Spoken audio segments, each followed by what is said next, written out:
I want to introduce you to Congressman Chris Murphy of our 5th Congressional District. Congressman Murphy is a lawyer, but he's also a stated intended candidate for U.S. Senate from the state of Connecticut. And Congressman Murphy, welcome to the Lisa Wexler Show. I haven't met you before. We haven't shaken hands. I want to thank you for being on the show today. Well, thank you for having me on, and I hope you'll have me down in person sometime soon as well. Anytime you can make it, that's a standing invitation. Great. And I'll even put a little lipstick on just to be nice. Well, I'll bring some snacks for Okay, that's even better. That's even better. So, Congressman Murphy, I hear, in fact, I read about today in the Connecticut Mirror, that you have introduced a bill in front of Congress that I think bears a little bit of fleshing out and discussion. And forewarning you, I happen to be an attorney as well, and I have rather strong opinions about the separation of powers between the Supreme Court and Congress. But why don't you tell us in your own words what you're introducing and what it's designed to do? Sure. I think a lot of people have been disturbed to learn over the last couple months that there are some possible conflicts of interest on the Supreme Court with regard to some major cases that have come before it. In particular, a recent decision called Citizens United, in which the court overturned decades of precedent on campaign finance law, allowing for the unlimited flow of corporate contributions, anonymous corporate contributions, into political speech.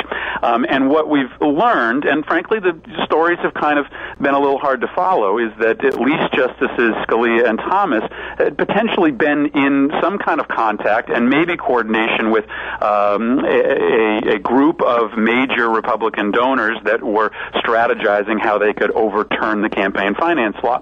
And what we figured out was that we really have no good way to understand what potential conflicts of interest justices have, because Supreme Court justices aren't subject to the same conflict of interest disclosure requirements that appellate court judges and district court judges are. And so my legislation that I'm going to be introducing when I get back next week simply seeks to hold Supreme Court justices to essentially the same standards that other justices are, and allows parties that are appearing before the Supreme Court to try to get a potential conflict of interest resolved. I think it's especially important as more and more major democratically passed laws come before the court. Maybe that the health care law will come up sometime soon, and I think we should have a little bit more sunlight on what may be going on with particular justices. Well, let me just say at the outset that I understand the predicate reasons for this, and I've actually said on the show that I found it to be rather despicable, not to mention the appearance of an impropriety and conflict of interest with respect to Scalia even going duck hunting with Dick Cheney a while back, which I never forgot. Right. And all these different things. And they are troubling. The fact is they happen to be from two conservative justices. They could just as easily have been from two liberal justices. What concerns me about your bill, though, in its understandable intent to try and redress this, is that I think as a matter of Congress versus the judiciary, it's overreaching into the independence of the Supreme Court. And they're probably likely to veto it anyway. I mean, to Marbury versus Madison, to judicial review it anyway. But I think what would be a more effective route, and I understand you're in Congress, so it isn't the route you would take, would be to put some pressure on the bar for some self-regulation so that they are subject to some of these same things that appellate judges are via the judicial conference and via the way that they stay admitted to the bars. I completely understand where you're coming from, and my desire here is not to get into the micromanagement of the Supreme Court. And frankly, I hope that the attention that has been shed on some of these sort of murky conflicts of interest will cause the Supreme Court to self-regulate themselves. I'd much rather have them come up for a process of disposing with conflict of interest claims than for Congress to have to pass a law. But I do believe that it is constitutionally permissible for Congress to do so. The existing conflict of interest requirement applicable to all justices, including Supreme Court justices, is a congressionally passed statute. And so there is already precedent for Congress to weigh in on this issue. And I plan on moving forward. And I think you're right that right now we're talking about two conservative justices, but it very well could be that there are issues amongst the more liberal justices. And all I think we deserve is some sunlight as to to what potential relationships exist that might compromise the integrity of the court. Well, the other part of your bill that you did write, and I think is frankly unduly, I don't think it's necessary, is where you want the justices to cite their reasons for recusing or even not recusing themselves. I don't know that the legislature can put that burden on the judiciary. I guess I always default to sunlight and information being a good thing. And so I certainly understand the arguments of the legislature getting too involved here, but I'm not asking for Congress to set bright lines on what a standard for recusal is. All I'm suggesting is that when a justice recuses themselves, we know why it is, and that a party before the court has a process to try to bring that issue before the court, just like they do right now before the appellate court and the district court. So I just think that sunlight should apply to the legislature and everything we do, and I don't necessarily think that it's an undue burden for it to fall on the judicial branch as well. Understanding, I think, your legitimate argument. Yeah, well, I mean, I'll be curious to see how this wends its way, because if it ends up being something I read in the Mirror that Judge Bork, who was infamously, frankly,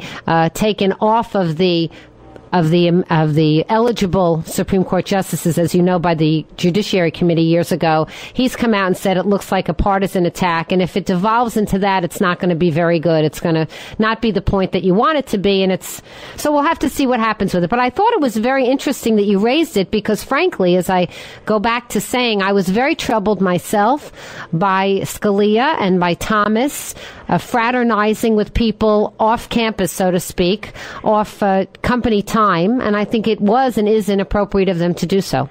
Listen, I mean, I don't want justices to be hermits, but we should at least know what some of their relationships are. What we know with Justice Thomas is that his wife, for about 4 years, was taking a pretty significant salary from some major Tea Party organizations, and that doesn't disqualify Justice Thomas from sitting on cases that the conservative groups have an interest in. That's right. The fact that he didn't disclose it for 4 years, is more of the problem to me than anything else. So I'm interested to see what kind of support this gets. I am not going to make this a partisan issue, and although it certainly appears that way because the two justices we're talking about are conservative justices, I don't want this debate to devolve into that kind of back and forth. So, Congressman Murphy, incidentally, our telephone number, if you'd like to call and have a question or comment for Congressman Chris Murphy, 203-845-3044. I have to tell you that I was made aware of something listening to NPR today, and I was shocked by it. Now, you may be aware of it already, and I'm going to urge you to do something about it. It looks like in 2005, Congress, and this was under a completely Republican everything, Congress voted to exempt natural gas industries from having to have the water that they use for fracking, which is the procedure by which they extract natural gas from underneath the soil. They got Congress to pass an exemption on the safe water restrictions. Have you been hearing about this? Did you read about this? There's a documentary that is up for an Oscar, and I was listening to the director being interviewed today on one of the, I can't remember which NPR, frankly, show it was. And I was so shocked because I remember 2005 was also the year in which the Federal Energy Regulatory Authority also took aim at so many things, including trying to put that 7-story horror in the middle of that liquefied natural gas facility in the middle of Long Island Sound. And we've had a lot of battles here with the energy interests in Washington. And are you familiar with this particular thing? I am. 2005 was a really bad year for the environment because it was a year in which an energy bill passed the House and the Senate that was essentially written by the energy industry. They got everything that they asked for, including, I believe, the exemptions you're talking about. The Clean Water Law were included in that legislation. Fracking is an increasingly used method for extracting natural gas, and it is increasingly dangerous to the environment. The pollutants that they use for the fracking process end up in drinking water. Yes. And there are documents documented cases of major drinking water sources being really polluted because of this process. And so I am one of actually a number of members of Congress working on trying to put new regulations back. You have to do it. I don't know why it wasn't done in the last 2 years when you had a Democratic Congress and Obama. What happened here? How did this not get done? Well, because some of this is partisan, but some of it isn't, right? I mean, energy politics tends to, ignore partisan lines sometimes because it's about where you live. And there are a lot of Democrats from sort of major gas and oil states that have stopped some really good clean water and clean air legislation from moving forward. So I have never understood, I don't mean to interrupt you, Representative, but I never understood how the environment is partisan. I have to tell you, I don't understand why people don't get that clean water and clean air belong as a right to all of us. So listen to this. So last week, the Republicans, as part of this budget debate, proposed completely eliminating the Land and Water Conservation Fund, which is the primary federal vehicle to preserve open space, a lot of it around rivers and lakes. I am the chairman of the Land Conservation Caucus in Washington, which is the group that pushes for land conservation. We won the vote, but by 3 votes, because almost every single Republican voted to completely eliminate any federal responsibility for land conservation. I'm speechless. So am I, and unfortunately, we only had a small margin to win that vote. But it used to be a much less partisan issue than it has become. Yeah, this is my point. I don't even get that.